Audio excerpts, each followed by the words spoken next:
Sa nakaraang video natin natapos tayo kung saan nagtanong ang kapatid ni Tae-hang kung sino si Jin Tae-kyung. Sa kasalukuyang tagpo ang lizard na abala sa pagwasiwas ng espada ay naging mas marahas nang makaharap ang ating bidang hirap umiwas na payuko siya ng bahagya upang makaligtas sa sunod-sunod na pag-atake. Nang makakuha si Tae-kyung ng sapat na distansya, mabilis siyang bumwelo at mahigpit na hinawakan ang kanyang sibat sa isang diretsyong paglusob itinarak niya ito sa dambuhalang lizard. Sa lakas ng tama na basag ang mukha nito at bumagsak ang halimaw sa kanyang harapan habang si Tae-kyung ay tahimik lamang na nakamasid sa pagpanaw nito. Agad namang nag-notify ang sistema ni Tae-kyung na napatay na niya ang level 55 Chief Lizardman. Marami ng lizard ang nakahandusay at wala ng buhay habang si Tae-kyung ay nakatitig pa rin sa huling napatay niya sa malayo na masid lang si Leader Choi at wala siyang masabi sa ipinakitang lakas ni Tae-kyung. Umalis si Leader Choi mula sa kahoy na sinasandalan niya at marahang nagsalita na 3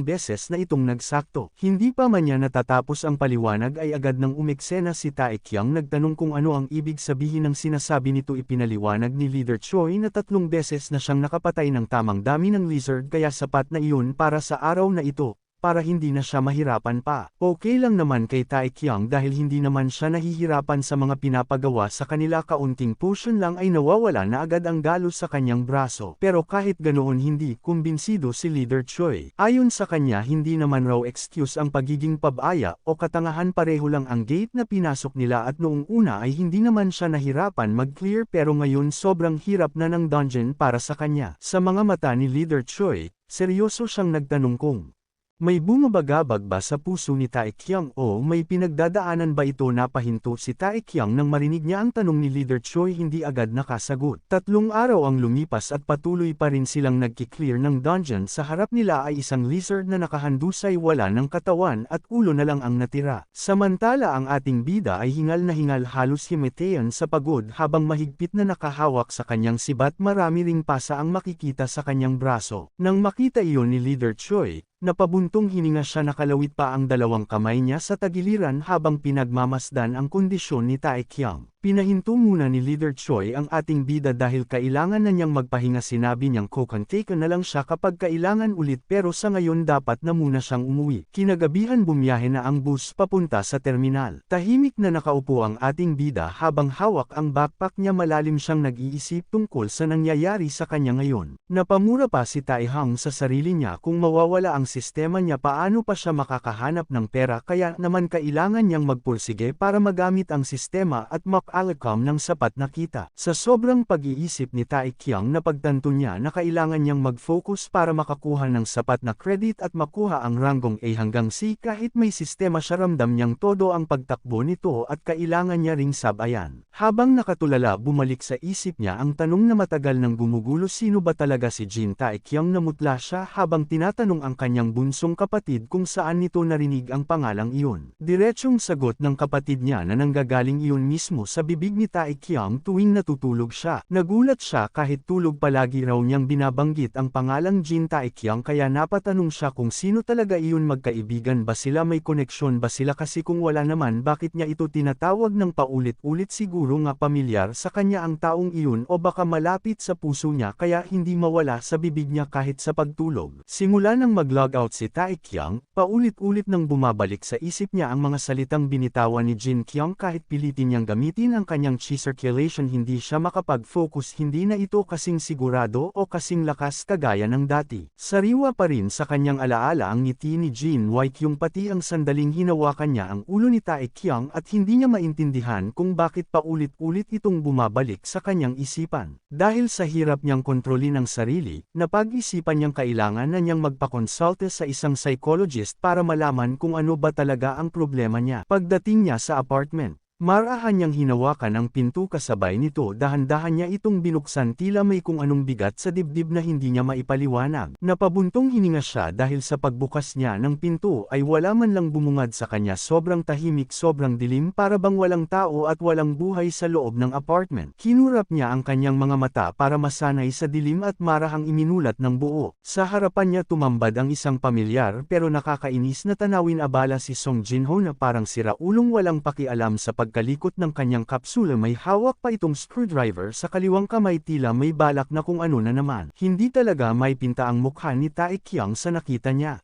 Samantala, bahagyang ngumiti si Song Jinho at pinagpapawisan pa habang dahan-daang nagsalita ng nandito ka na pala. Sa unang tingin ay tinitigan niya ng mabuti si Tae Kyung pero kalaunan ay nakita rin ng ating bida ang hawak nitong bagay sa kaliwang kamay isang screwdriver. Doon na sumabog ang galit ni Tae Kyung wala siyang inaksayang sandali at mabilis niyang tinadyakan si Song Jinho tumilapon ito at bumagsak ng nakabulagta sa sahig. Sa lakas ng sigaw ng ating bida ay umabot ito hanggang sa labas galit na galit niyang tanong kung ano ang ginagawa ni Song Jinho sa kapsula niya at bakit pa niya ito kinakalikot. Sumagot naman agad ang siraulong si Jinho na bago pa man dumating si Tae Kyung ay hindi pa raw niya iyon nabubuksan at ilang minuto lang ang pagitan nila. Dahil sa matinding galit, itinuro siya ni Tae Kyung at paulit-ulit na pinaalala na sinabi na niya noon pa na huwag basta-basta papasok sa kwarto niya. Sagot naman ni Jinho bakit daw ba siya nagagalit para sa isang kapsula na wala namang kwenta at hindi na raw gumagana. Kaya nga raw niya itinapon. Agad na sinuri ng ating bida ang bawat sulok ng kanyang kwarto pati ang kapsula. Para makita kung may anumang sira tinanong pa niya kung maayos pa ba iyon matapos hawakan ng kaibigan niya mabilis namang gumapang si Jinho para pulutin ang mga tools at ibalik sa lagayan halatang takot mas lalo pang magalit ang ating bida. Paliwanag niya, kaya lang daw niya ginawa iyon dahil hirap na hirap siya sa pagtulog nitong mga araw at maraming kapitbahay ang nagrereklamo sa sigawan ni Tae Kyung tuwing gabi kaya sana raw huwag naman siyang pretuhin na parang aso pero sagot ng ating bida wala itong kinalaman sa mga kapitbahay. Umalis na lang daw ito at manahimik. Hindi pa doon nagtatapos ang kalbaryo ng ating bida dahil biglang nagsalita si Song Jinho at tinanong kung sino raw ba ang nagngangalang Jin Waikyung. Sa tindi ng galit ni Tae Kyung ay minura na rin niya ito. Bigla itong natahimik matapos marinig ang tanong ng kaibigan. Lumapit pa si Jinho at kinutya siya. Pinaikot-ikot pa ang tanong kung bakit biglang nagbago ang ugali niya nitong mga araw. Siguro raw yun ang dahilan kung bakit wala na siyang pakisama. O baka naman isa itong babae na malapit sa kanya. Hindi pa roon nagtatapos ang pang-aasar baka raw magandang dilag ang babaeng iyon kaya ganado si Tae Kyung pumasok sa mga dungeon naka-date na raw ba niya ito. Bakit todo sig-ido siya lately? Sa sobrang galit ni Tae Kyung ay nasigawan niya ang kaibigan sinabi niyang umalis na ito bago pa man tuluyang uminit ang ulo niya sa buong apartment. Nang sumapit ang gabi ay para siyang TV na nawawala ng signal kumukurap-kurap ang kanyang paningin. Mula sa ulap ay tumambad ang madilim na kahapon isang eksena ng digmaan. May bandilang hawak ang mga lalaking armado habang nagmumarcha sa gitna ng kaguluhan. Sa kabilang panig naman ay may mga taong hindi pa kilala. Nakapwesto ng seryoso tila tahimik na hinihintay ang nalalapit nilang kamatayan. Kumurap ulit ang signal at sa pagbalik ng larawan ay may isang lalaking sumigaw ng ubod lakas. Nagsitakbuhan ang mga kawal nang marinig nila ang tinig ng kanilang commander. Sa kabilang panig naman, nagsisugod din ang mga kawal, handang makipaglaban sa digmaang nagaganap. Nang magsalpukan ng kanilang mga espada naglabas ito ng mga spark dahil sa tindi ng tama handa na sila magpatayan kahit na kapwa-tao. Kumurap ulit ang signal ng TV. Pagbalik ng larawan, makikita ang ilang taong nakatayo sa itaas ng bangin, nanunood sa nangyayari sa ibaba naman, abala ang mga mandirigma sa matinding bakbakan. Nakatayo si Jin Waikyung, tagapagmana ng Jin family, habang pinagmamasdan ng mga taong nagkakapatayan sa ibaba. Sa kabilang panig naman ay si Jin Baekyang ahimak lang na nakatingin sa mga naglalaban. Maya-maya ay sumigaw siya, ipinahayag na simula ngayon ang pag-aalsa ng Jin family ay magiging mahalagang hakbang para sa kanilang sariling interes. Matapos ang lahat, biglang nagising si Tae Kyung mapuputa ang kanyang mga mata habang napasigaw siya ng malakas. Tumayo agad si Tae Kyung, hawak ang sentido habang iniisip kung bakit muling bumalik ang madilim na bangungot pakiramdam niya araw-araw na lang itong nangyayari paulit-ulit na parang wala ng katapusan. Napamura siya sa kanaibulong na wala siyang pakialam kung ano man ang sinapit ng mga taong iyon sa kanyang panaginip. Pero sumagi sa isip niya ang isang nakakabalisang tanong paano kung ang mundo ng Murem ay totoong umiiral paano kung may higit 2,000 mandirigmang naglalaban sa isang digmaan na hindi niya kayang takasan kung totoo lahat ano ba ang inaasahan niyong gawin ko tungkol dito mahina niyang sabi, halos pabulong pero puno ng takot at pagkalito. Simula nang nakuha ko ang capsule na iyon, doon nagsimula ang lahat at noong nakapasok ako sa Murem, Saka ko nalaman na may mga halimaw na mas malakas pa kay John Peel. Isang buwan lang ako roon pero pakiramdam ko mamamatay na ako sa totoong buhay. Ang katumbas na isang buwan ay parang walang katapusan na bangungot. Isa na rito ang paulit-ulit na pagbalik sa alaala ni Jin Wai-kyung. At kung tama ang hinala ko, malamang na si Hyuk Moo-jun ang maghahatid ng mensahe tungkol sa pagtataksil sa punong elder, at iyon ay isang bagay na kailangan nilang malaman para sa kanilang sariling kaligtasan. Bumalik sa alaala ni Jin Tae-kyung ang mga ngiti ng kanyang mga kasama, lalo na si Moo-jun. Hindi rin nagpahuli ang mag-ama at ang kanilang tito na kanyang nailigtas, kasama na rin ang elf na tagapayo ng kuya ni Jin Wai-kyung. Sa lahat ng mga taong nakilala ni Tae-kyung, siya lang talaga ang naniniwala na kaya niya ang lahat para sa sarili niya. Handa silang mabuhay at lumaban para sa kanya. Napamura na lang si Tae-kyung sa sulok ng kwarto. Masakit pa rin sa kanya ang lahat ng pinagdaanan niya doon at ramdam niya ang bigat ng konsensya sa mga nagawa niya. Hanggang sa nag-vibrate ang cellphone ni Tae-kyung at agad nitong nakuha ang atensyon niya. May tumatawag sa kanya na isang tao na nagngangalang Richmond, kaya napahinto siya at nagulat. Lumipat muna ang eksena sa matayog na gusali ni Leader Choi. Tahimik ang paligid, tanging mahinang paglipat ng papel at pagbuga ng aircon ang maririnig. Si Leader Choi ay nakaupo sa isang malapad na leather chair. Sa harap niya nakakalat ang makakapal na dokumento, mga documents na naglalaman ng impormasyon ng mga hunter na nag-awaken nitong nakaraang buwan. Mabagal at maingat niyang binubuklat ang bawat pahina, sinusuri ang mga pangalan, ranggo, at report ng bawat hunter. Nilapag ni Leader Choi ang dokumento na naglalaman ng impormasyon tungkol kay Tae-hang. Sa kanya tinanong ang kanyang butler kung may nalalaman ba ito tungkol sa ating bida. Ayon sa ulat ng butler, malinis ang record ni Tae-hang. Hindi siya kabilang sa mga abnormal na muling nagising at wala ring palatandaan na lumapit siya kay Leader Choi na may lihim na motibo. Gayunpaman, nanatiling hindi lubos na sigurado si Leader Choi, kaya ang sinasabi mo sa akin, malamig niyang wika, ay nagkataon lamang ang lahat ng kanyang ipinapakitang pag-uugali hanggang sa ngayon. Alam mo ba kung gaano kaliit ang posibilidad ng pagkakaroon ng isa pang paggising? Tanong ni Leader Choi. Tahimik na nag-isip ang butler bago sumagot. Naniniwala po ako, Ginoon, na humigit kumulang 1% lamang ang tsansa nito. Batay sa mga pinakahuling ulat, sa bawat 100 tao, isa lamang ang positibong nagkakaroon ng paggising. Dahil dito hindi na kailangang banggitin pa na ang pagiging isang mangangaso ay isa ng napakababang posibilidad. Ngayon dugtong niya bahagyang tumilim ang kanyang tingin. Sa palagay mo, gaano kalaki ang tsansa na ang isang F-rank hunter ay muling magising at umabot sa antas ng isang C-rank hunter? Paano naman ang posibilidad na ang isang C-rank hunter ay makapag-solo clear ng isang C-rank gate? Tanong ni Leader Choi. Bahagyang nag-alinlangan ang butler bago sumagot. Sa aking palagay, halos imposible po ang solo clearing sa antas na yun. Karaniwan kinakailangan munang umabot sa B-rank ang isang mangangaso bago niya magawang linisin ang isang C-rank gate ng mag-isa. Naaalala niya ang eksena nang nakipaglaban siya sa halimaw at sinabi D-level gate ng 5 beses, C-level gate ng 15 beses, kabuo ang 20 plus attack. Itinuro lang niya ang dokumento tungkol kay Jin Tae-kyung. Nakita ko na ito sa sariling mata ko.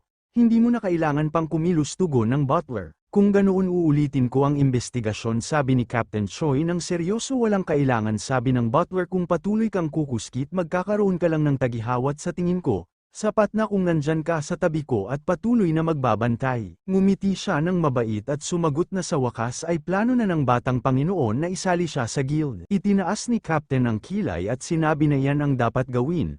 Kung may anumang kainahinala, lihim nilang aalamin mamaya. Kung wala naman, tignan na lang. Tumingin si Jin Tae-kyung sa kanyang nakakatawang anyo na parang seryoso habang pinagmamasdan ang paligid at nagdesisyon na sa anumang paraan dapat siya ay mapasama sa kanila. Biglang pumuno ng imahe ng pera sa kanyang isip at naisip niya sa sarili na may 500 milyong deposito, ang nakatakdang sahod ay 50 milyon kada buwan, at ang payout ratio ay 70%, kasama rin sa 4 na pangunahing uri ng insurance ang opisina, apartment na pinagsama sa hotel na may sukat na 130 square meter at may optional na kotse. Binasa niya ang kontrata nang nakabuka ang bibig sa gulat. Naisip niya na grabe ito at mas maganda pa ang mga kondisyon kaysa noong nakaraan. Sa puntong ito, kaya na niyang gawin ang lahat. Tatanggap ng malaking sahod at magkakaroon ng mataas na katayuan sa lipunan, magiging anak at nakatatandang kapatid na ipinagmamalaki ng pamilya, at magiging tao na naiinggitan ng lahat imbes na hinahamak at kinamumuhian. Patuloy niyang binasa ang kontrata ng paulit-ulit ulit at iniisip na ito na ang kanyang pangarap sa loob ng 7 taon niya. Bilang hunter biglang narinig niya ang tinig na tumatawag sa kanya. Jin Tae-kyung, seryosong nagtanong si Captain Choi kung nasolusyonan na ba niya ang problema kahapon. Tumango siya at sumagot na oo, ganun nga o yun lang. Sa ngayon, sabi ni Captain Choi, kaya wala na bang problema ngayon? Masayang sumagot siya na oo. Tiningnan siya ni Captain Choi at napansin na nakapikit pa rin siya. Tumingin siya at ngumiti. Mabilis niyang binuksan ang panulat at pinirmahan ang kanyang pangalan. Pagkatapos ay naisip sa kanyang puso na siya na ang pipirma bago pa man siya mag-isip ng iba. Tumunog ang panulat at kalmado ring iniangat ni Captain Choi ang kanyang tasa ng kape para uminom. Pagkatapos pirmahan ang kontrata, ang mga salita sa kontrata ay hindi gagalaw hanggang may pahid ang tinta. Pagkatapos ay binuksan niya ang huling pahina para basahin ito. Sa puntong ito ay bahagyang nakasimangot si Jin Tae-kyung at naisip na kung pipirmahan niya ito, maaari niyang mabuhay at ma-enjoy ang lahat ng iyon. Dahan-dahan niyang inilapag ang panulat at naisip sa sarili, paalam sa maruming buhay niya. At sa isang tapang na galaw ay inilapag ang panulat at pinirmahan ng napakadeterminado. Pagkatapos ay muling naisip paalam sa mundo. Tinamaan niya ang panulat at nabasag ito. Natuwa siya at naisip na paalam sa fountain pen na ito. Nanahimik ang paligid. Kumalat ang tinte sa buong pahina. Sandali ring nanahimik si Captain Choi at pagkatapos ay nagsalita. Jin Tae-kyung, muli kong itatanong, seryoso ba? Nasolusyonan mo na ba talaga ang problema noong nakaraan? Inilapag ni Jin Tae-kyung ang panulat at sumagot na hindi pa. Sinabi ni Captain Choi na kung ito ay isang problema na kaya niyang tulungan. Natuwa siyang sumagot, salamat sa iyong malasakit. At ginamit ang kanyang kamay para panasan ang tinta na naroroon na apak sa mukha niya ang tinta kanina at naisip niyang kailangan niyang harapin ito mag-isa. Narinig yon. Tumayo si Team Leader Choi. Ngunit pagkatapos ay napabuntong hininga at sinabi na hindi niya inakala na magiging ganito kahirap ang pagpirma sa kontrata. Hinaplos ni Captain Choi ang kanyang buhok at sinabi na may mapait na ngiti. Hindi ko inakala ito. 3 beses na akong tinanggihan. Kailan ko hihingi ng pang-apat? Seryoso ang sabi ni Jin Tae-kyung na bukas sa ganitong oras sa ganitong lugar. Natigilan si Captain Choi at sinabi, bukas lang isang araw, seryoso. Hindi ko gusto ang ganitong biro. Sumagot rin siya ng seryoso, hindi ako nagbibiro. Sa kanyang naisip niya, hindi mo alam kung gaano katagal ang isang araw. Kaya inangat niya ang kanyang upuan, tumayo at sinabi, magkita tayo bukas. Determinado niyang naisip, babalik ako ng buhay. Tumingin si Leader Choi na gayon ikaw ay may wastong pag-iisip. Itinuturo lang ni Jin Tae-kyung na ang sarili niya at sinabi na baka bukas tumaas pa ang mga kondisyon sa kontrata. Matapos magsalita ay matatag siyang umalis at tiningnan siya ni Team Leader Choi nang may pagtataka. Nagbago ang eksena sa isang snowy mountain area. Humuhuni ang hangin sa paligid. Sa kagubatan may ilang mga tao na mabilis na tumatakbo at isa ang may saklay na iba sa kanyang likod. Mabilis ang kanilang mga paa sa paikot-ikot na forest road. Ang 2 tao sa unahan ay mabigat ang paghinga ngunit hindi pa rin tumitigil. Si Im Woo-jun ay may saklay kay Jin Tae-kyung sa kanyang likod at siya rin ay nahihirapang huminga. Nginitian niya ang kanyang ngipin at naisip sa sarili na mababaliw siya habang naaalala ang utos ni Leso. Guwang na ideklara ang digmaan laban sa Shun. Nagkunwaring disipulo ng mga small at medium sect ang mga assassins na alala rin niya ang pagtataksil ng dakilang matanda at ng general. Ang pagpunta rito ay sapat ng dahilan para sumabog ang ulo ng kahit sino. Tumingin siya kay Jin Tae-kyung sa likod niya at ngumiti nang nakapikit ang ngipin. Iniisip kung bakit biglang nawala ng malay ang taong ito. Biglang huminga ng mabagal ang tao sa likod niya. Naisip niya sa sarili na malinaw na nakapikit ang bibig niya. Ngunit isa itong tunay na demonyo. Naalala ni Im Woo-jun na sugatan pa rin siya. Higit pa rito, naroon pa rin ang sugat na binigay sa kanya ni Jo Pil noon. Naalala niya ang sinabi ng doktor na kailangan niyang magpahinga ng hindi bababa sa kalahating buwan bago muling makabawi sa kalusugan. Paano niya palalampasin ang labang magdedesisyon sa kapalaran ng pamilya ngayon ay nakatago at masakit pa ang sugat na isip ni Im Woo-jun sa sarili. Kung alam ko lang na ganito ang mangyayari ay makikinig na lang sana ako sa doktor. Bakit biglang nagsalita ng malakas? Habang tinitingnan ng malabong mga hugis sa unahan, naisip niya na kailangan niyang mabilis na ipaalam sa pangunahing puwersa ang pagtataksil ng general at katawan ni Mok-jun. Halos ipikit na ang kanyang mga mata. Biglang kumislap ang isang liwanag sa harap niya na ikinagulat ni Mok-jun at napilitang buksan ang mga mata. Tila na naginip si Im Woo-jun at nakita ang anyo ni Buddha. Sinabi niya, mga nilalang na may kamalayan, nagsikap kayo.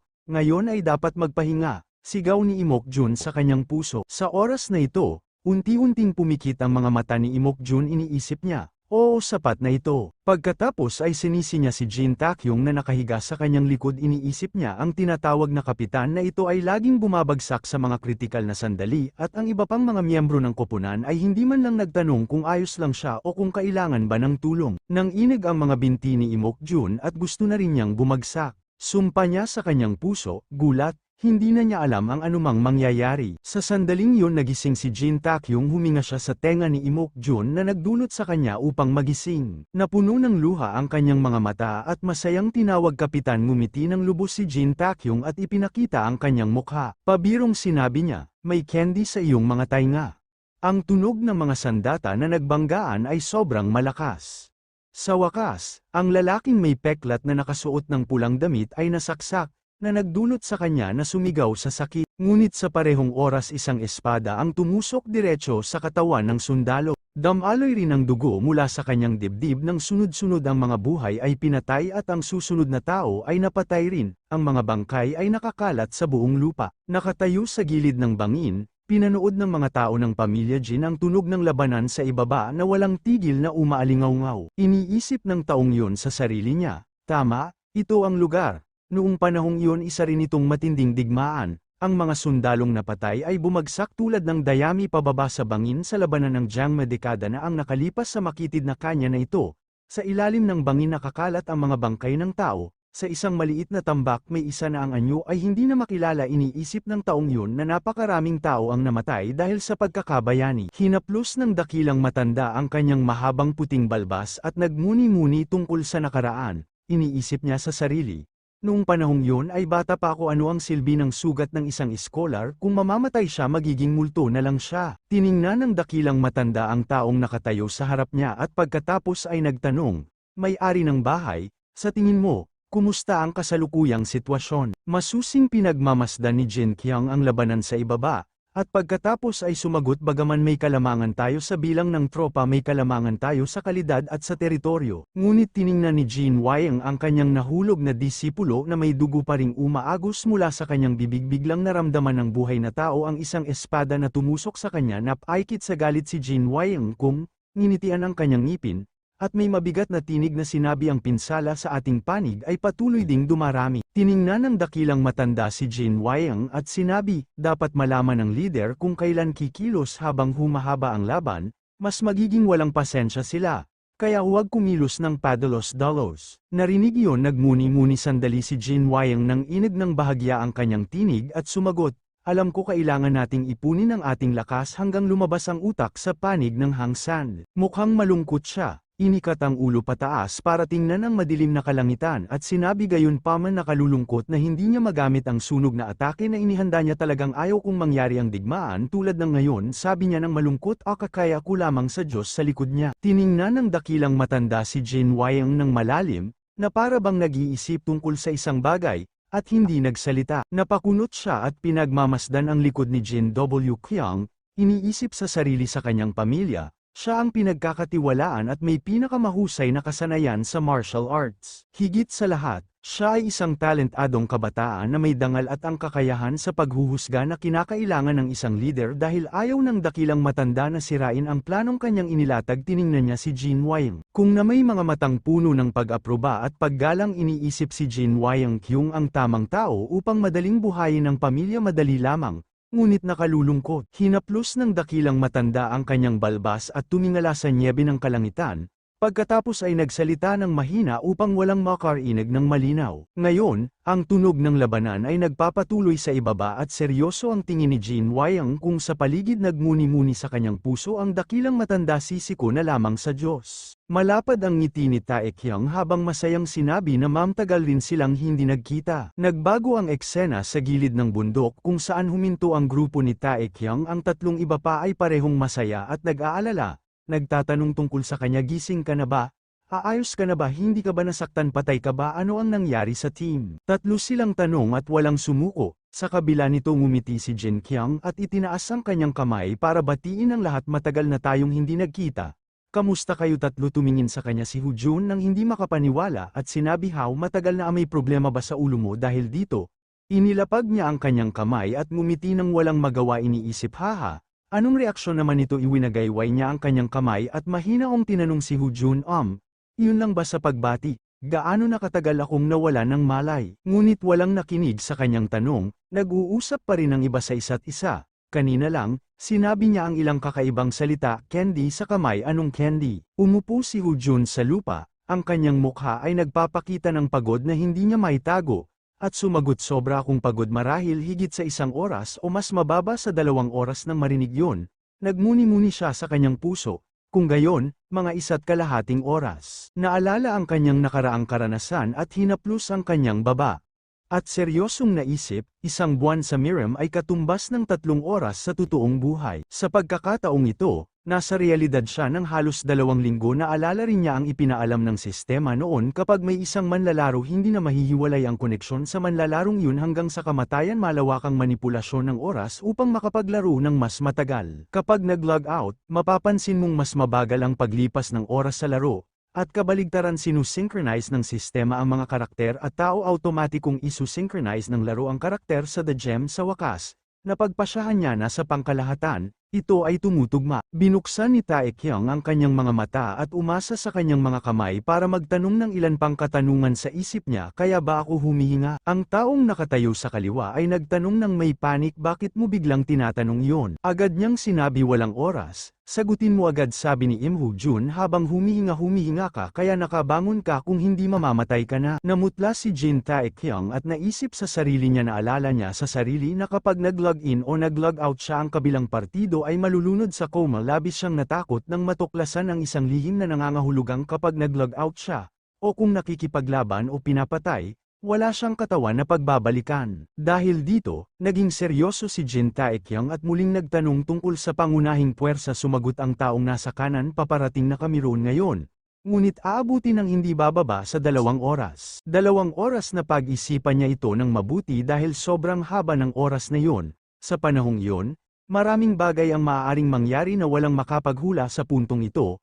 Nagsalita si Mokjun. Sinisingit ang kanyang salita sa pag-iisip ni Jin Taekyung. Kapitan, patawarin ninyo ako sa pagsasabi ng mga salitang ito, ngunit dahan-dahan niyang sinabi, marahil kailangan nating isipin ang pinakamasamang posibleng mangyari sa eksenang yun.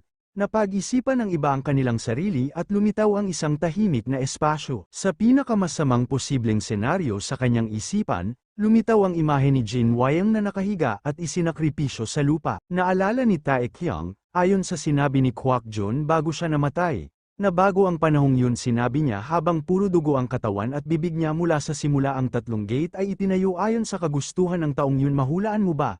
Ang pagkakaroon ng malaking plano sa loob ng 30 taon ay hindi isang malaking bagay. Iniisip ni Jin Taekyung ang mga nangyari hanggang sa ngayon at naisip sa sarili niya na ang pagtataksil na ito ay planado na matagal na, ngunit sa planong yun, may pagkakamali. Seryosong iniisip niya sa sarili, ito ay siya ang nakaligtas. Na alala ni Taekyung ang sinabi ni Kwak Jun noon.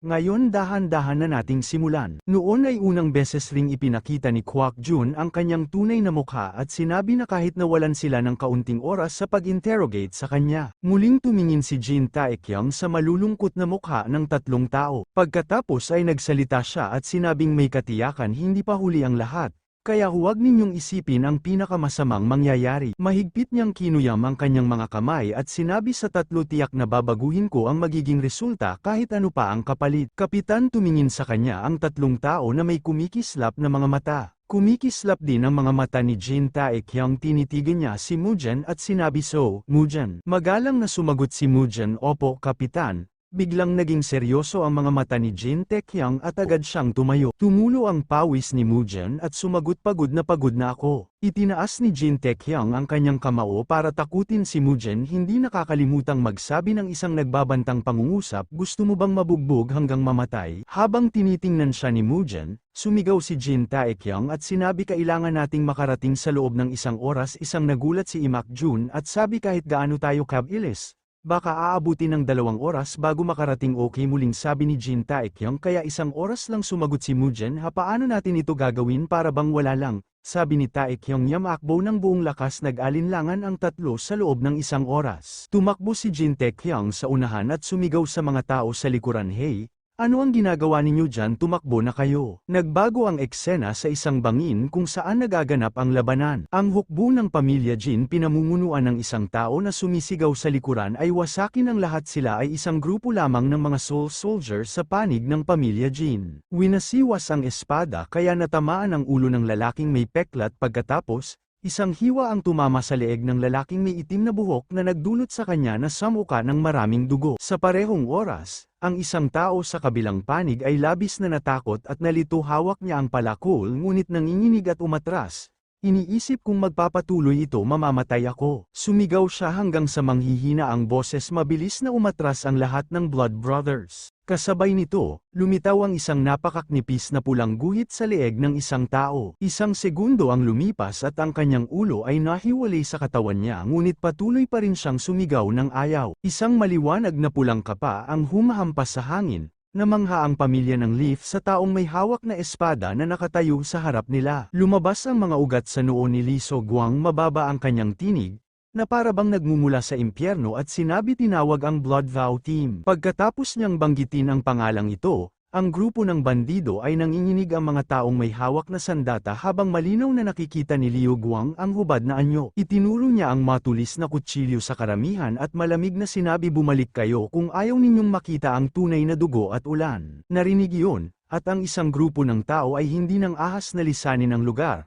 Lumingon sila at muling sumugod sa labanan kahit alam nilang maaaring mawala ang kanilang buhay. Sobrang galit ngayon si Liu Guang. Nginitian niya ang kanyang ngipin at iniisip sa sarili ang mga walang trabaho at mga magnanakaw na ito ay puro walang kwenta lamang. Lumitaw ang isang ugat sa kanyang noo pagkatapos ay napakunot siya at tahimik na pinag-aralan ang sitwasyon. Marahil ay nagmadali ako ng husto, iniisip niya. Nang naroon siya sa silid ng bangkay ng kanyang anak, labis siyang nagalit ngayon. Nang iniisip muli, naisip niya sa sarili ang galit sa pagkawala ng aking anak at ang hanggang maghayganti ay nabulag sa aking kakayahan sa paghusga. Tumayo si Liu Guang nang nag-aatubili sa isang lugar. Iniisip niya sa sarili, huwag pansinin ang payo ng aking mga tauhan at natagpuan ang pinakamabilis na ruta. Pagkatapos ay naglakad ng mag-isa sa makitid na kanya na ito. Ang mga kamay ni Liu Guang na humahawak sa espada ay puno ng ugat at pamatak ang nakamamatay na galit sa paligid niya. Itinaas niya ang kanyang paa at pagkatapos ay pinapadyak ng malakas sa lupa. Ang mga bato sa ilalim ay nagguho sa bawat yapak niya. Sa ibaba ni Liu Guang ay isang buong elite na hukbo. Samalita ang kanyang strategist, pinamumunuan ng monarch ang lahat ng atake at winasak ang T1 army. Sa labas madilim na ang langit at mas malakas na bumagsak ang nyebe. Biglang may maririnig na malalakas na ungol sa ibaba, nasa tuktok ng bundok. Huminga ng malalim ang dakilang matanda sa loob ng isang oras, pagkatapos ay tumingin pababa upang makita ang nangyayari sa ibaba.